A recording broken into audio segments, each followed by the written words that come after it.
राधे राधे मित्रों, जय जय श्री सीताराम। तो दोस्तों, आज हम लोग नाम जप की महिमा और नाम जप का चमत्कार देखेंगे इस वीडियो के माध्यम से। तो वीडियो को अंत तक जरूर देखिएगा, अंत तक इसको जरूर सुनिएगा। आप लोगों को बहुत ज़्यादा इससे श्रद्धा और बहुत ज़्यादा हिम्मत मिलेगी इस कहानी को सुनने के बाद में। और मित्रों, यकीन मानिए, ये बिल्कुल सत्य घटना है। बिल्कुल जो भी मैं आज बताऊंगी आप लोगों को, नाम जप की महिमा और नाम जप का चमत्कार किस तरह से किसी के भी जीवन में होता है, तो ये बिल्कुल सत्य घटना है। तो इस पे आप लोगों का और ज़्यादा विश्वास बढ़ेगा। तो अगर आप लोग चैनल पे पहली बार आए हैं तो चैनल को सब्सक्राइब करके बेल वाला आइकन प्रेस कर लीजिए। वो लाइक करके अपना बहुत सारा प्यार हम तक भेज सकते हैं। तो मित्रों, सबसे पहली बात तो आप यूं ही इस वीडियो तक नहीं पहुंचे हैं। इस वीडियो तक पहुंचने का भी बहुत बड़ा कारण है, तो पहुंचाने वाला भी कोई और ही है। हाँ, इस वीडियो तक पहुंचने के लिए आपके मन में कुछ ना कुछ चल रहा होगा, भगवान से संबंधित, हनुमान जी से संबंधित कुछ ना कुछ ऐसा आपके मन में भाव जरूर बना होगा। उसके बाद में भगवान ने आप लोगों के पास में ये वाली वीडियो भेजी है। तो अगर ऐसा है तो आप लोग कमेंट में जय श्री राम जरूर लिखिएगा। तो मित्रों, आते हैं अब हम अपने टॉपिक पे। तो नाम जप की महिमा और नाम जप का चमत्कार मैं बहुत सारे वीडियोस में बता चुकी हूँ, लेकिन फिर भी मुझे बहुत अच्छा लगता है नाम जप की महिमा और नाम जप का चमत्कार बताना, क्योंकि और मेरा ये डेली रूटीन का काम है नाम जप करना, भगवान की श्रद्धा, आस्था, विश्वास से पूजा करना। तो ये मुझे बड़ा अच्छा लगता है और मुझे लगता है कि जितने ज़्यादा से ज़्यादा लोग भगवान के नाम से जुड़ पाएँ। क्योंकि आप लोगों ने एक बड़ी अच्छी लाइन सुनी होगी, मैं आप लोगों को सुना देती हूँ।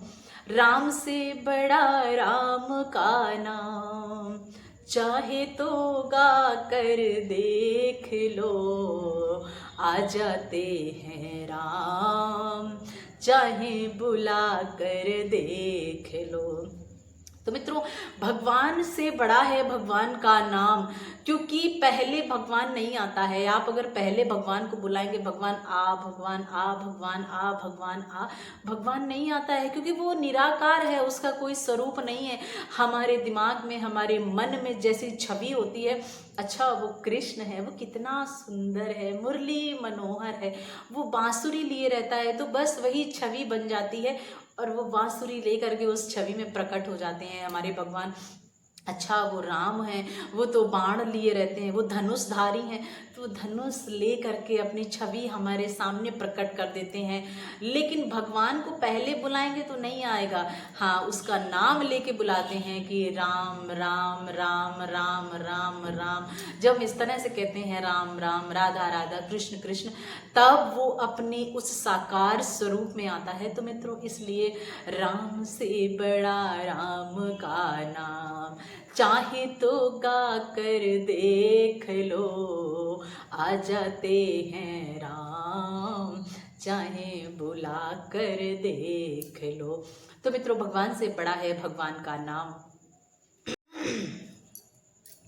तो मित्रों, ये तो सरल शब्दों में भगवान के नाम की बड़ी सुंदर व्याख्या हो गई। और पता नहीं प्रभु मैंने किस तरह से व्याख्या की है आपके नाम की, क्योंकि मैं तो तुच्छ प्राणी हूँ, मैं तो कर भी नहीं सकती हूँ। मतलब मैं तो भगवान का नाम भी नहीं ले सकती हूँ। वो तो आप चाहते हैं तो मेरे मुख से आपका नाम निकल रहा है प्रभु। तो बस अब मैं आप लोगों को उस सत्य घटना के बारे में बताती हूँ मित्रों। वो सत्य घटना ये है कि कानपुर के ही एक बड़े ही प्रतिष्ठित दंपति हैं, पति और पत्नी, और दोनों लोग सरकारी डॉक्टर हैं। तो आप लोगों ने सुना होगा, मैं उनका परिचय नहीं दूंगी, लेकिन क्योंकि मना किया है तो मैं उनका परिचय नहीं दूंगी। लेकिन हाँ, वो कानपुर में जो हैलट है, जिसको बोलते हैं लाला लाजपत राय चिकित्सालय, उसमें वो दोनों लोग वर्किंग हैं और बड़े ही सीनियर पोस्ट पे हैं, डॉक्टर हैं वो लोग। तो जो मैडम हैं वो हैं न्यूरो सर्जन, और जो हस्बैंड हैं उनके, वो मुझे डिपार्टमेंट तो नहीं याद है कि वो किस उसमें हैं, मतलब कौन से डॉक्टर हैं किस चीज़ के, लेकिन दोनों लोग उसी में पोस्टेड हैं। तो मित्रों, अभी सिर्फ और सिर्फ 2 महीने पहले की ही बात है ये, और वो मुझसे मिले अचानक, तो मुझे अपनी स्टोरी शेयर करने लग गए। तो मेरा मन किया कि मैं आप लोगों के साथ उनकी स्टोरी ज़रूर शेयर करूं, क्योंकि उससे आप लोगों को आत्मबल मिलेगा, एक विश्वास बढ़ेगा आप लोगों का। तो मित्रों, क्या होता है कि वो जो हस्बैंड हैं उनके, मिसेस के, तो वो डॉक्टर साहब के यहाँ से कोई नस जाती है, कान से होकर के ब्रेन को जाती है वो नस। तो उस नस के बीच में उनको ब्रेन ट्यूमर हो गया था मित्रों। तो जब ब्रेन ट्यूमर हो जाता है तो ये बात उनको पहले पता भी नहीं चली। हाँ, हालांकि वो लोग साधक हैं, बहुत बड़े साधक हैं, तो भगवान के नाम से, भगवान के काम से हमेशा जुड़ के रहते हैं। जहाँ कहीं भी जो भी कुछ काम होता है तो वो लोग करते रहते हैं। तो इस तरह से शायद उनको उतनी तकलीफ नहीं हुई, और वो मैं आप लोगों को अभी आगे बता रही हूँ, तो आप लोग वीडियो को पूरा सुनिएगा। तो मित्रों, क्या होता है ना कि अभी 2 महीने पहले वो मुंबई गए हुए थे। तो जब मुंबई गए तो फ्लाइट में जब बैठे, तो फ्लाइट में बैठते हैं हम, जब फ्लाइट जब टेक ऑफ लेता है, तो जब टेक ऑफ लेता है तो बहुत तेज कोई आवाज़ करता है, शायद इंजन या जो कुछ भी, मुझे उतना कहना नहीं आ रहा है क्योंकि मैं बैठी हूँ, तो मुझे वो एक्सपीरियंस ज़रूर है। तो कान में मतलब बहुत तेज़ी से ऐसे घुसती जैसी आवाज़ है, तो वो मतलब यहाँ पे बहुत दर्द होता है, ऐसा लगता है पर्दा फट जाएगा। तो इस तरह की जब आवाज़ उनको मतलब फील हुई, महसूस हुई ना, तो उनके अति जोर का दर्द, मतलब भयानक उनको दर्द हुआ। मित्रों, जब उनको दर्द हुआ बहुत ज़्यादा, तो उन्होंने इस चीज़ को फिर सीरियस लिया, क्योंकि उससे पहले उनको कभी दर्द ही नहीं हुआ। तो वहाँ गए और उन्होंने अपना 2-3-4 दिनों का जो भी प्रोग्राम रहा होगा डॉक्टर से रिलेटेड या जो कुछ भी, तो उन्होंने वहाँ पर उसको निपटाया, और निपटा करके वो कानपुर आए। तो कानपुर आने के बाद जैसे ही उन्होंने चेकअप लिया, और चेकअप में पता चलता है कि उनके माइंड से कान को जो नस जा रही है, उस नस के बीच में उनको ट्यूमर है। मतलब बहुत ही क्रिटिकल कंडीशन थी, और वो ऑपरेशन भी नहीं हो सकता था बहुत इजीली, उसका ऑपरेशन भी बड़ा ही क्रिटिकल था, और दवाइयों से तो कोई चांसेस ही नहीं थे कि वो ठीक हो जाएगा। तो मित्रों, फिर क्या होता है कि बहुत परेशान हो गए। डॉक्टर हैं तो डॉक्टर एक दूसरे से हेल्प लिया उन्होंने, और फिर वो कानपुर से लखनऊ गए पीजीआई में दिखाने के लिए। तो लखनऊ से फिर उनका इलाज चल रहा था, और ऑल इंडिया में शायद वो कह रहे थे कि कुछ 3 ही हॉस्पिटल हैं कुछ इस तरह के, मतलब ये जो ब्रेन और कान की नस का जो ट्यूमर है, इस तरह के ट्यूमर के सिर्फ 3 ही हॉस्पिटल। एक तो दिल्ली एम्स बता रहे थे, एक पीजीआई बता रहे थे, और एक कोई और हॉस्पिटल बता रहे थे। मित्रों, उनका इलाज पीजीआई से चलने लग गया, और पीजीआई वाले डॉक्टर्स ने उनको डेट दे दी थी आफ्टर 1 मंथ शायद, कि मतलब आपको यहाँ पे आकर के और ऑपरेशन करवाना है। तो वो लोग बहुत परेशान थे, और वो ऑपरेशन सक्सेस होगा या नहीं होगा ये भी गारंटी नहीं थी, और ये कान का ये वाला पोर्शन उनका पूरा चला जाएगा, ख़त्म हो जाएगा, ये बोला डॉक्टर ने। तो बहुत परेशान थे। तो मित्रों, अब यहाँ से शुरू होती है भगवान की महिमा, और इसको अब आप लोग ज़रूर सुनिएगा, ज़रूर धारण कीजिएगा। तो मित्रों, क्या होता है कि उनको कोई एक छोटा सा बच्चा आता है, पता नहीं सडन कहीं घूम रहे थे, मतलब हॉस्पिटल में या कहीं पे भी, तो उस बच्चे ने उनसे कहा कि आप उस मंदिर जाइए, और उस मंदिर में जा कर के वहाँ से आशीर्वाद लीजिए। और वो मंदिर किसका होता है? वो मंदिर हनुमान जी का होता है। मित्रों, वो जाते हैं वहाँ पे, और कहा कि वहाँ जाओ और उनसे आशीर्वाद लो, और उसके बाद में आप नाम जप शुरू कर दो 41 दिन के लिए। 41 दिन के लिए आप ये साधना करो, जो साधना मैं आप लोगों को बताती रहती हूँ कि आपको इस तरह से हनुमान जी की साधना करनी है, मतलब संकल्प लेकर के फिर हनुमान चालीसा का पाठ करना है 41 दिन या 21 दिन जो भी।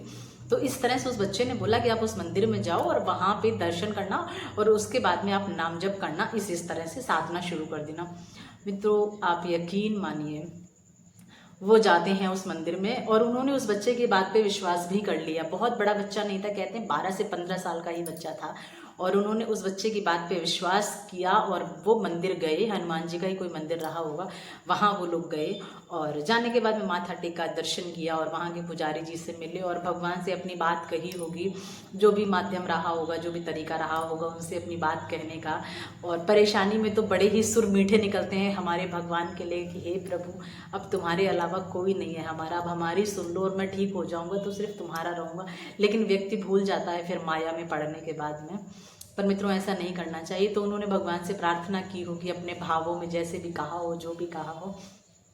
उसके बाद में मित्रों, वो आते हैं अपने घर पे, और दोनों लोग ना 41 दिन का संकल्प लेकर के साधना शुरू कर देते हैं हनुमान जी की। हनुमान चालीसा का पाठ करना 21 बार सुबह सुबह नहा धो करके, और उससे पहले, चालीसा से पहले ये चौपाई लगाना, संकट कटें मिटें सब पीरा, जो सुमिरे हनुमत बलबीरा। तो ये वाली चौपाई लगाते थे हनुमान चालीसा के शुरू में, और हनुमान चालीसा संपुट, ये हनुमान चालीसा के अंत में। तो इस संपुट के साथ उन्होंने चालीसा शुरू कर दी, और प्रतिदिन मतलब घी का दीपक जलाना, ये सब करना, और इस तरह से उनका अनुष्ठान शुरू हो गया। मित्रों यकीन मानिए सिर्फ और सिर्फ 12 दिन हुए थे। 12 दिन मतलब 11 दिन तो हनुमान चालीसा के वैसे भी होते हैं कि अगर आप हनुमान चालीसा का पाठ कर रहे हैं तो 11 दिन के बाद वो असर करना शुरू कर देता है। मतलब अगर कोई नास्तिक है और अगर कोई आस्तिक है तब तो वो हमेशा ही करती रहती है हनुमान चालीसा, शुरू फर्स्ट डे से ही असर दिखना शुरू हो जाता है संकल्पित पूजा का। तो मित्रों क्या होता है कि जैसे ही 12 दिन होते हैं, 12 दिन के बाद उनकी वो डेट आ गई थी हॉस्पिटल जाने की, तो उन्होंने इस बात को कंटिन्यू रखा, इस अनुष्ठान को कंटिन्यू रखा और वो हॉस्पिटल गए। तो जब हॉस्पिटल गए तो वहाँ पे डॉक्टर ने उनसे मतलब चेकअप वगैरह के लिए बोला और उन्होंने चेकअप कराया। तो वहाँ 3 दिन का शायद अपॉइंटमेंट था। तो उन्होंने चेकअप कराया और चेकअप कराने के बाद में जब डॉक्टर को दिया कि देखो ये है हमारी रिपोर्ट, तो डॉक्टर उस रिपोर्ट के देख रहा था और कह रहा था कि ये तुम्हारी ही रिपोर्ट है, ये तुम्हारी ही रिपोर्ट है। तो जो सर थे डॉक्टर जिनके कान में प्रॉब्लम थी, तो उन्होंने बोला हाँ सर ये हमारी ही रिपोर्ट है, तो अब बताइए कुछ सीरियस है, कुछ मेजर है ऐसा करके। तो वो कह रहा था कि इस रिपोर्ट में तो कुछ भी नहीं निकला है, कुछ भी है ही नहीं, कुछ भी इसमें। आप एक काम करो, आप दोबारा से चेकअप कराओ। तो फिर उन्होंने दोबारा से चेकअप कराया और जब दोबारा से चेकअप कराया तो उसमें फिर से वही चीज़ आई। उस रिपोर्ट में फिर से कुछ भी नहीं था, कोई भी सिम्टम्स ट्यूमर के या फिर कुछ भी गांठ वांठ कुछ भी नहीं थी उसमें। फिर उसके बाद मित्रों क्या होता है कि जब वो बीमार जो मतलब पेशेंट डॉक्टर थे, तो वो खुद में अपने ऊपर मतलब आश्चर्यचकित हो गए कि ऐसा कैसे हो सकता है। तो उन्होंने कहा कि अच्छा सर अब आप रहने दीजिए, कोई सीनियर डॉक्टर को मतलब आप अपने सीनियर डॉक्टर को ये केस हैंडल करवाइए। उनसे भी सीनियर डॉक्टर आते हैं तो उन्होंने भी रिपोर्ट देखी और वो पहले भी रिपोर्ट देख चुके थे। तो उन्होंने उनसे कहा कि मतलब ये impossible, it's impossible, how could it possible कि आपके माइंड का, कि आपकी इस नस का ऑपरेशन होना था और इसमें कुछ भी नहीं दिख रहा है। तो वो भी बड़ा ही आश्चर्यचकित हो गए और उसमें रिपोर्ट्स में कुछ भी नहीं था। उन्होंने भी रिपोर्ट दोबारा से फिर बोला कि आप इसको एक्सरा करवाइए, टेस्ट करवाइए, जो भी रहा होगा। तो फिर हाँ शायद एमआरआई, तो दोबारा से फिर उनकी एमआरआई हुई और उसमें भी कुछ नहीं, कुछ भी नहीं था, एक गांठ नहीं, इवन कुछ भी नहीं। और उनको यहाँ दर्द भी नहीं होता था, नहीं तो वो सो नहीं पाते थे, परेशान रहते थे, इस तरफ पूरा पूरा सिर उनका मतलब स्वेलन, बड़ी तकलीफ़ में थे। मैंने उनको देखा था पर्सनली, मैं जानती हूँ इस वजह से, तो बहुत परेशानी में रहते थे, लेकिन कोई परेशानी नहीं उस टाइम पे। फिर मित्रों क्या होता है कि डॉक्टर को खुद पे भी यकीन नहीं था और रिपोर्ट्स तो थी गलत उसके हिसाब से। तो उसके हिसाब से गलत रिपोर्ट्स थी, तो डॉक्टर ने बोला कि आप 3 दिन यहाँ पे रुकिए और 3 दिन बाद फिर से क्या बोलते हैं कि आप ये एमआरआई वगैरह जो होता है वो आप करवाइए, फिर आप मुझे रिपोर्ट्स दिखाइए। तो मित्रों जब 3 दिन बाद वापस से सारे रिपोर्ट्स आते हैं उनके, तो डॉक्टर देखता है तो सच में आश्चर्यचकित हो जाता है कि इसमें तो कुछ भी नहीं है, हाउ कुड इट पॉसिबल, ऐसा संभव कैसे हुआ कि आपकी वो चीज़ एकदम ख़त्म हो गई, वो चीज़ एकदम गायब हो गई। तो मित्रों ये होता है नाम जप का चमत्कार। और उनकी आंखों में आंसू आ गए और उन्होंने कहा मेरे प्रभु ने चमत्कार कर दिया है। मित्रों एक नहीं अनन्य घटनाएं हैं इस तरह की, बहुत सारे लोगों का विश्वास है जो भगवान ऐसे ही बना करके रखते हैं हनुमान जी। और आप लोगों का भी बहुत बार चमत्कार हुआ होगा, बहुत सारे लोगों के साथ आप लोगों ने देखा होगा। और मित्रों उसके बाद में फिर वो वापस घर आ जाते हैं, even not a single tablet, वो एक सिंगल टैबलेट भी नहीं खाते हैं। और वो डॉक्टर ने कोई भी दवाइयाँ नहीं, प्रिस्क्रिप्शन से उसे कोई लिखे नहीं, और सारा कुछ बंद करवा दिया और बोला अब आप एकदम फिट हैं, एकदम ठीक है, अब आप घर जाइए और अपना काम आराम से करिए। तो मित्रों वो घर आ जाते हैं और आज वो बहुत अच्छे से काम कर रहे हैं, अपने हॉस्पिटल का, अपना घर का, सब कुछ जो भी है। तो मित्रों ये होता है नाम जप की महिमा और नाम जप का चमत्कार। आशा करती हूँ कि ये स्टोरी से आप लोगों को कुछ हिम्मत मिली होगी, कुछ अच्छी लगी हो। अगर आप लोगों ने यहाँ तक इसको सुना है तो कमेंट में जय श्री राम जरूर लिखिएगा और बिना लाइक किए मत जाइएगा मित्रों, क्योंकि अगर आप इस स्टोरी को सुन रहे हैं और यहाँ तक आए हैं तो जरूर हनुमान जी की महिमा है, जरूर कुछ ना कुछ ईश्वर का कारण है जिसकी वजह से आप लोग यहाँ तक आए हैं और इस स्टोरी को सुना है। तो मित्रों अंत में बस राधे राधे, जय जय सीताराम।